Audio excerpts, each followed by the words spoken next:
Hello, welcome to my daily video series this September. March, you remember September. This is episode 10, I do believe. So today's question is a medium basic question. So what's the scoop? And the interpretation could be anything. It could be from like apple pies to politics to public policy to COVID-19 to Pokemon. So what's the scoop? It's really what's running through my mind. So today what's running through my mind is the Iraq War. So the U.S. led invasion of the Iraq War, the early 21st century. Gotta give you context. So I've always found the Iraq War fascinating for so many levels. The authorization to use force that came in, that bill that was passed by the House and by the Senate, and the people that voted for it. So many Democrats, so many Republicans. Not many people voted against it, the use of force. So what I really want to focus on is just how big of a debacle it was when you go into a country with tens of millions of people based off of faulty intelligence. And that's not me being a George W. Bush basher. That's me talking about facts. You can read any book. There's so many books about it that they all say the same thing. And one really wants to think about like America's role within in the world, which we should always think about as the one could argue as the sole superpower left after the Cold War, whatever superpower means in today's global world. Why be a superpower when people in rural areas can't even get internet, or some people can't even get justice in the courtroom, and then they appeal and they can't even get it there because there's so many. It's so hard to get justice, or the killings in the street, and just regular killings, or just violence and police brutality. One thinks if we are a superpower, why can't we fix some things, or hunger, or climate change? One could go on and on and on and on and on without sounding a little bit off hinge, and I'm not off hinge.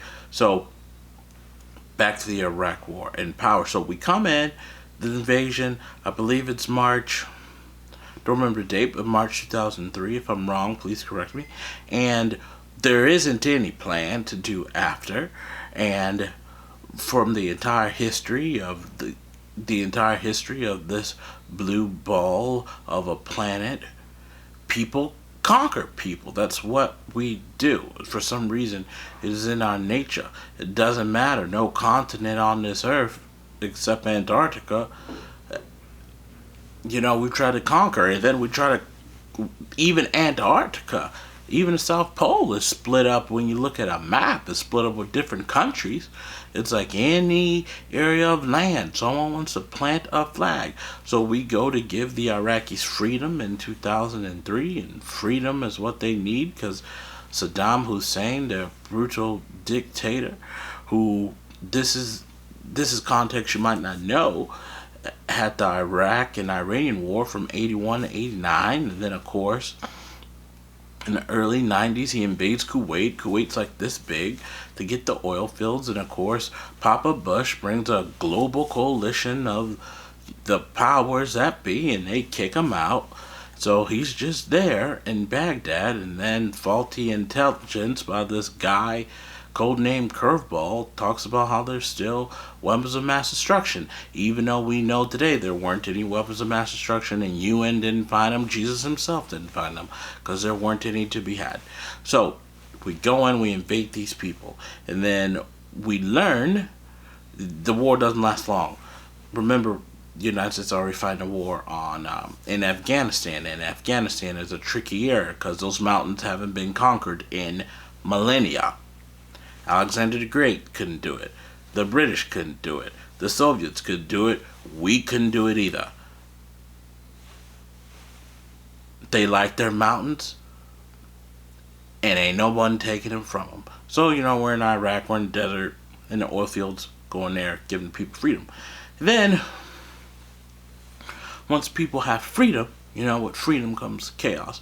So that breeds chaos, and then one must examine how badly the occupation, because that's what it was handled. And we think about the history. So much history was lost in the museums because people looted. Again, with freedom, there's chaos. And one must think, was it really worth it after all? There's some great books about it. A recent one is Robert Draper's How to Start a War. He does an interview with 300 people about the Iraq War and leading up to it, and President George W. Bush's authorization for it, and his reading and reasonings for it. And then another book is Imperial Life in the Emerald City, and that I forget the name of the journalist, but that is a book that really got me into it. There's this great book about this great historian whose name I'm forgetting. It's called Bush. It's just like almost 1,000-page history, and he goes really into it as well. And there was a fourth book. Bob Woodward does a book about the Bush administration. He does a book about every living administration since he's been alive. So there's good stuff there off the top of my head. So because the question is, what is the scoop? The scoop is the Iraq War, and how we still don't talk about it in this country. We still don't frame it well. We still can't figure out how these people are held accountable for the debacle that they did. I mean, so many of those people are never Trumper people, and it's like, yes, so do you want a country to invade? What is America's role? Do we want to keep invading countries, which is fine if that's what a majority of voters believe in? I mean, we went into Kuwait, and then we went into Kosovo, but we didn't go into Rwanda. We didn't go into Somalia. We're not in Mali, as Mali is tearing itself apart. What is this country's foreign policy? What is it? There hasn't been an articulate thought about it, it seems, in 12 years or so. What is it? Barack Obama's a good man, a good Midwestern Hawaiian man, yet Syria, they're still having a war. That's a war over there in Syria. It's been 10 years. Makes one wonder. President Obama, his argument is that, hey, I wanted to send troops there, and then I left it up to Congress, which is constitutional. Yet Congress voted no, so what do we do then? What's the scoop? The Iraq War.